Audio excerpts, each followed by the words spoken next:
Ambassador Thomas, dear members, friends of the British Chamber of Commerce, good evening.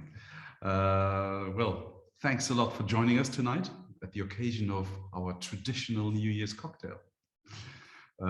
It surely is a tradition, and we all hope we were able this year to get back to the full liveliness of this tradition, meeting all of us together again in real life.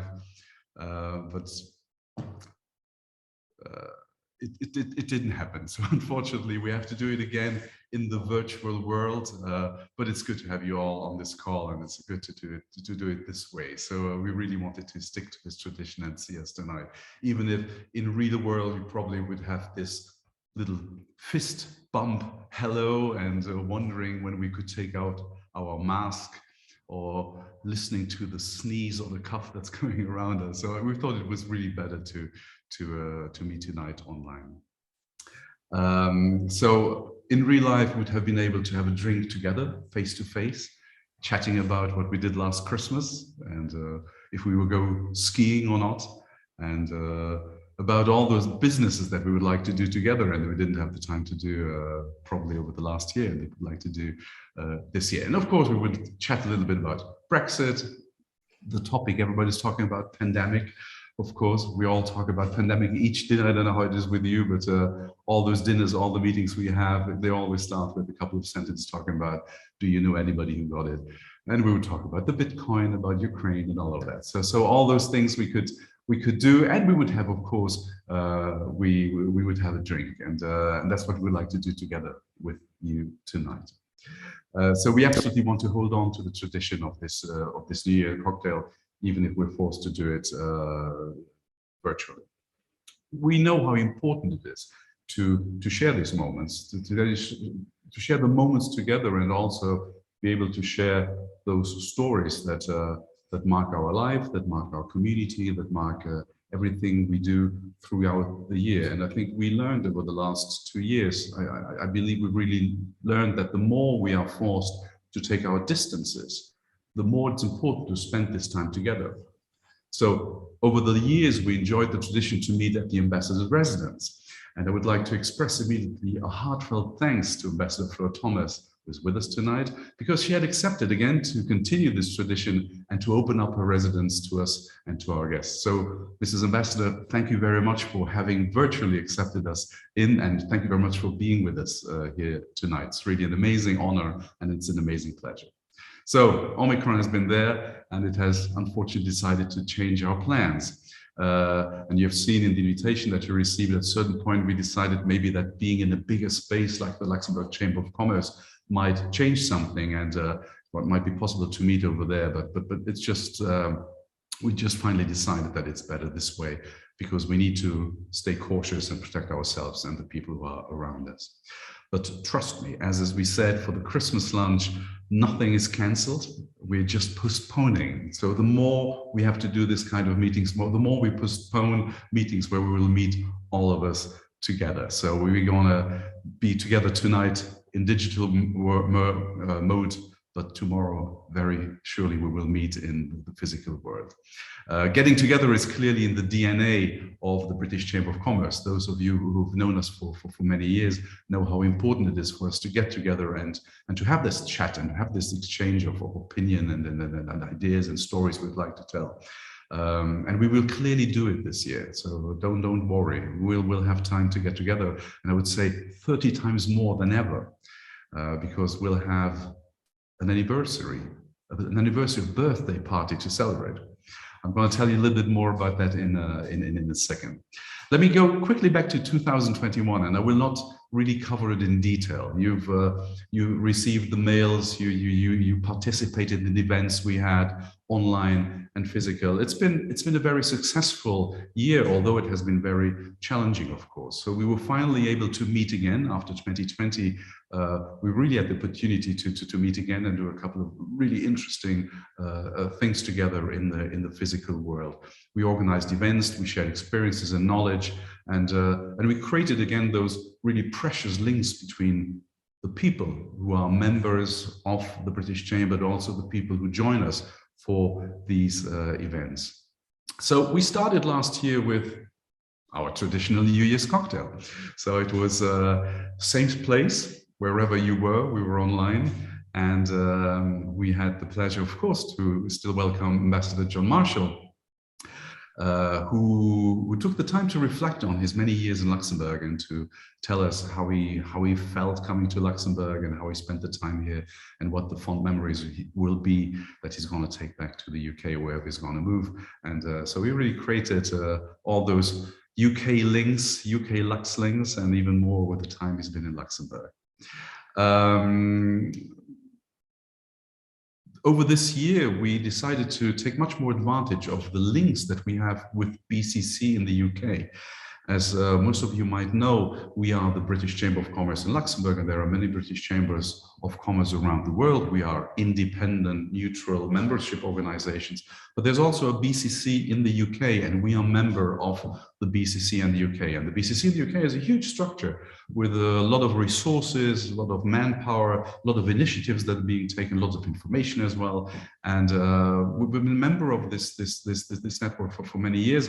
But over the pandemic, 2020, but even more last year, we really said it's important to do more together with BCC UK and let our members and partners also take more advantage of what BCC UK has to offer. So we co-organized events, we invited them to our events, but we could also invite our members and the people around the Luxembourg Chamber to join their events. And there were many of them, and they were very interesting. And believe me, we're going to do it even more this year.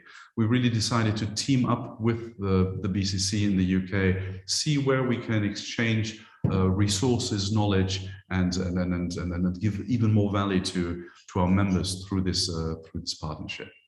You know, we have our media partnerships. We have the Luxembourg Times, we have Delano. We're very happy to work together with Geoff at Chronicle Luxembourg. So we had events together with Luxembourg Times and Delano over the year, also with RTL Today. Thanks to those partnerships, because they give us visibility outside, and they also help us to get another perspective on events that we do by having the journalists to join in and moderate some of these events. Paulette Lehnert, you know the story about Paulette Lehnert, who became Minister of Health just a week before the pandemic broke out, and 2 days after she became minister, she joined lunch at the British Chamber of Commerce. Well, she's been with us again. She's been twice with us this year, and we are really looking forward to welcome her again in 22 for one of our events. Talking about traditions, we had over Brexit, we had developed the breakfast briefings for our sustaining members. They were always in the context of the topic of Brexit. So we had another Brexit breakfast in 21, but we also had a new breakfast meeting with Fleur Thomas, not on Brexit, but on those many other topics that are interesting for businesses on both sides of the channel. We talked about startups this year. So our business innovation group had organized an event on startups where we talked about research and spin-offs, about this interesting dynamic that exists between research on spin-offs, and then sustainability. Really, 21 more than ever, sustainability has really been on our agenda.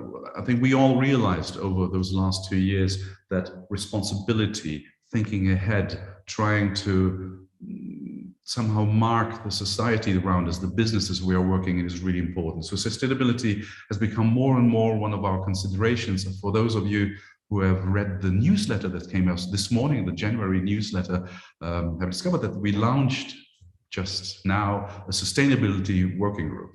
But 21, the sustainability was really at the heart of many of our events. So we talked about employability, workforce. We talked about the mindset that you need to have when you talk about sustainability. We talked about the sustainable future. And the sustainable future was the topic of our leadership forum this year. And the leadership forum was really, again, that amazing and excellent example that shows how you can connect the virtual world and the real world, and how you can create value with people assisting both online and in the physical world. So this is the leadership forum this year talked about the future of sustainability, or the sustainable future, and we had a series of online events, and then we had the concluding event at the Luxembourg Chamber of Commerce, and it was outstanding. It was really very, very interesting. The speakers were top notch. It was really a big success. Like all events we had over the year, just this was even richer in the format. We continue to have these regular meetings over the year, the legal update, the personal tax briefing, and others. And this year we added wine tasting, we added beer tasting. So it was not only always about business, there was also a lot of social gathering, and even if it happened online, some happened in the real world, some happened online. So I would, at this point, really like to thank all the dedicated members of our working groups, our external partners, and of course, all the sponsors who continue to support us and to make it possible that we can organize these events. Without them, it wouldn't work. It's really they're amazing people and they have amazing energy. So a huge thanks to all of them. And of course, I would like to thank Rebecca and Louise for the work they do, everything for the British Chamber of Commerce for Luxembourg, and the way they also are capable to evolve with all the new challenges that we have and that come out of the way our society evolves. So huge thanks to Becca and to Louise, and of course to the members of the council who are very committed, the members of the officers group. It's really an amazing team. So thanks a lot to all of you. So here we are, 2022, the year of our 30th anniversary. Can you imagine, 30 years? I will not tell you too much about our plans. I can just tell you we want to do something. We got a really ambitious agenda that we are working on. We're going to have events, we're going to have conferences, we're going to have regular drinks. We're going to invite speakers from the outside. So we really want to create lots of visibilities, but also lots of opportunities for everybody to exchange, to come together, and to do this as well in the online world as in the physical world. So I would like you just to remember already 3 dates, 3 important dates. The first is going to be a month from now, a little bit less than a month from now. It's going to be February 24th. February 24th will be our first drink, probably a bi-monthly drink we're gonna organize at a location that we're normally gonna communicate next week. On the 24th of February, we're gonna communicate more about the agenda. So we're gonna really officially launch the 30th anniversary and talk a little bit more about what are we gonna do, when are we gonna do it. But the 24th is gonna be the first date. Second date to remember is April 22nd. And have you ever partied Christmas in April? Well, that's what we're going to do. April 22nd will be our Christmas lunch, but it will be actually an Easter lunch. We're going to change the content, but the party is going to be exactly the same. So we're really planning to see all of you at the Hemicycle on April 22nd for a big event for all of us, having a good time, and then starting really to celebrate the new year. And then the third date is already known and is really important, is June 30th, because on June 30th, we'll have the pleasure to join Mrs. Ambassador at her residence in order to celebrate in style and hopefully in sunny summer weather. So those are already 3 days, and there is more to come. So Happy New Year again, happy 2022, happy 30th anniversary BCC. Tonight's cocktail, as you heard, is only the beginning of a year that I'm sure will be another memorable year. And I'm really amazingly happy to be part of what's going to be coming. So me and all the people on the council would like to wish you really a happy new year and happy 30th anniversary. So thanks for being with us. Thanks for being with us tonight. And please now join me in welcoming tonight's honorary guest, Her Excellency, the British Ambassador to Luxembourg, Fleur Thomas. Fleur, floor is yours. Thank you, Daniel. We've continued our work during the pandemic, like everybody, with my team in the British Embassy showing great resilience and dedication, and I'm personally really proud of them all. The ever-changing COVID situation has been unpredictable for all of us, and this has had a negative impact, which you've talked about, on so many of our planned visits and events. It's been good, though, to see everyone playing their part to tackle the spread of the virus, and whilst the rates here do remain high, we do need to maintain resilience for our small team in the embassy. We really hope we can return to those face-to-face events soon. And we're buying a tent so we can extend our summer. So we're trying to really to make the most of the outside time. On the 1st of January 2021, the United Kingdom status as the third country took full effect. The objective of our diplomatic engagements was really to ensure and support the smooth transition of businesses and British nationals to the new status. Tackling climate change and to stop biodiversity loss was a key UK priority for this embassy in 2021. And we worked closely with key Luxembourg stakeholders for a successful COP26, and we represented the UK presidency here in Luxembourg, joined forces with the Luxembourg government, cities, companies, citizens and academia to raise awareness and to fight against climate change. We successfully lobbied the Luxembourg government to increase its international climate finance commitment, and they announced a 50% increase for 2022. We have achieved active and ambitious support from Luxembourg for our COP26 presidency objectives. The government endorsed many of our initiatives, signed the World Leader Summit Statement on the Breakthrough Agenda, joined the Road Transports and Steel sectorial breakthroughs, signed the Statement on Clean Energy Transition and the Joint Declaration to Transition on Zero Emission Vehicles. I spoke only this week to Minister Dijsborg on the follow-up from the COP26 conference, where she had taken an active role in leading discussions on loss and damage. Major Luxembourg companies joined our call on the Race to Zero campaign and committed to reach global net zero greenhouse gas emissions by 2050. Luxair, Luxembourg Stock Exchange, ArcelorMittal and Ferrero, just to name a few. We collected climate pledges from the University of Luxembourg students, participated in a roundtable discussion on climate change with some very challenging academic university researchers. We engaged with citizens in Esch-sur-Alzette and worked with students at St. George's School to raise climate awareness. Within our own premises, we were promoting biodiversity by having installed an insect hotel, we planted trees and we put up nest boxes. And it's nice now to see the birds doing some house hunting with the benefit of no rent to pay in the city. I personally offered nature and sustainability themed walks around the city as part of the Ville de Luxembourg Guide for One Day initiative. The first of those was a little dodgy. I'd only been in town 10 weeks and I was struggling to find my way around, but we made it. On financial services, our objectives were twofold last year, keeping close contact with Luxembourg public entities, regulatory bodies, and consulting with private sector representatives to receive first-hand feedback on their operations in Luxembourg in a post-EU exit environment. Happily for us, the financial services industry was one of the most well-prepared industries for the transition. No major disruptions were reported. The local regulatory environment was driven by cooperation and pragmatism towards UK companies who wish to continue doing their business in Luxembourg. Last year, we started to plan a real future for our financial services relationship in this new space, and both sides have great appetite for strong bilateral dialogue. We're in close contact with the ministry and relevant public entities, and we have a shared view on a continuous and strong bilateral dialogue in financial services. Regulatory dialogue and sustainable finance remain the key areas of a potential bilateral cooperation. We would also like to start a dialogue on the issue of diversity, equity and inclusion within the financial services industry. On transport, following our exit from the EU, Luxembourg was the first country to start negotiations with the UK. We've successfully negotiated and agreed on various aspects of passenger, cargo and specialised air services and signed a bilateral memorandum of understanding between our countries shortly after my arrival last May.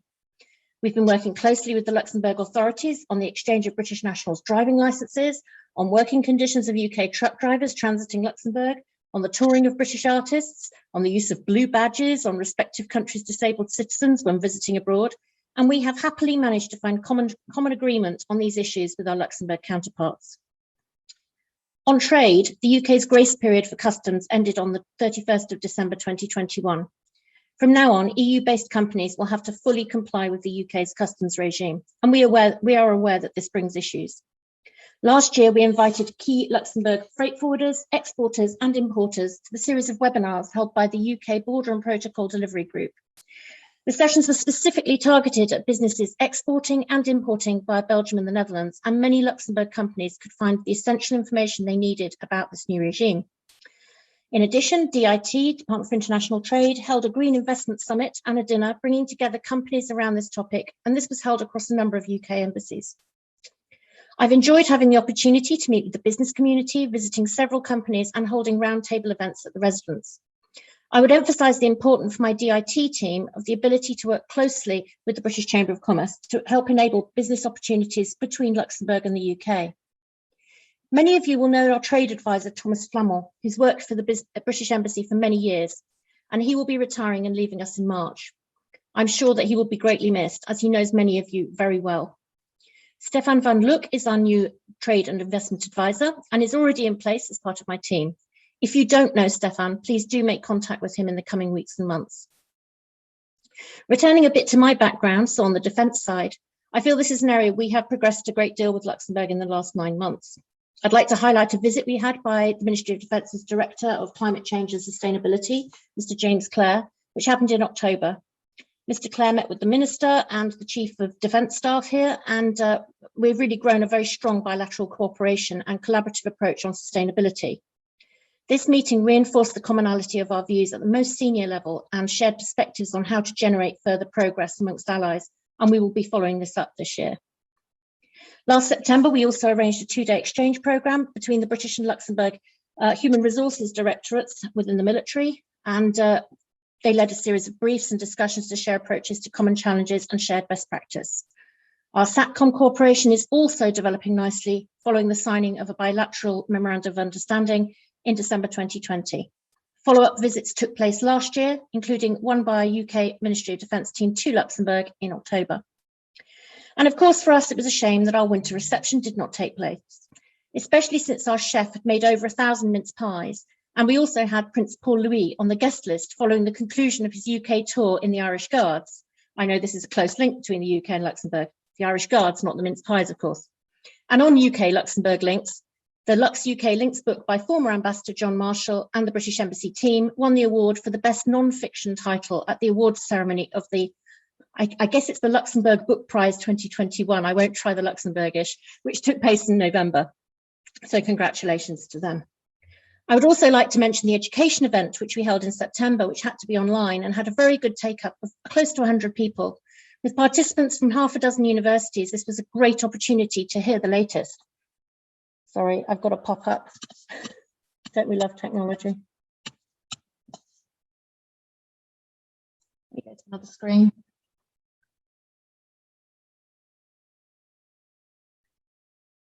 To the latest from students and staff in the UK, as well as getting answers to questions from prospective students. I should also point out the major works that have been carried out here in the residence since my arrival. With much disruption to everyday business, we've had underpinning of the 1970s extension, as well as repainting of all the windows and doors at ground and first floor levels, and replacement of a flat roof. We'll soon be carrying out some major works to the garden, balcony, and the roof terrace, which we now use for COVID compliant lunches on warmer days, as well as some more general improvement plans for the house. And we have some big plans to obtain some new works from the government art collection. The Royal British Legion and the Poppy Appeal celebrated their 100th anniversary in 2021, and we're proud to reveal to you that your generous support raised almost €2,000 on this special occasion. This is the highest amount collected here in Luxembourg in at least 8 years. So from me, a real special thank you goes out to the Britannia Pub, Home from Home, St George's International School, the Anglican Church, St Alphonse International Parish, the 59 Club Luxembourg section, and NSPA, who collected donations at their premises. And on a little bit of a pitch here, if any other businesses would like to sell poppies and collect for the Poppy Appeal for 2022, please let me know. Finally, I'd like to thank everyone for their warm welcome and advice since my arrival. I very much enjoyed cycling, it's an e-bike, so I am cheating, and walking around Luxembourg City and taking in the sights, as well as getting to know some of the more rural communes. I'm gradually visiting the different mayors to get a feel for the different areas of the country. Particularly memorable were summer days swimming in the Upper Suir Lake, meeting the young Prince Charles at the International Bazaar, meeting Sir Simon Rattle at the Philharmonie, and attending a performance by the National Dance Company of Wales in Ettelbrook. A more recent and somewhat slightly exciting experience was driving through the snow just north of Clairvaux. I'm not quite sure it was me or the car that wasn't up to it, but it was exciting nonetheless. In a difficult time when international travel has been so restrictive, and like all of you, I've been unable to easily visit or indeed to receive visits from friends or family, I would like to thank the British Chamber of Commerce for your support to me and to my small team. You've been very understanding. I would also like to offer my personal thanks to the British and Luxembourg communities, more generally, for making me feel so at home here. As this is a cocktail reception, in the spirit of this very event, I have made a cocktail myself, which I think applies to me, having spoken for so long. It is called The Last Word. So here's my last word, and I raise my glass to you and to 2022. Cheers, 2022. Cheers.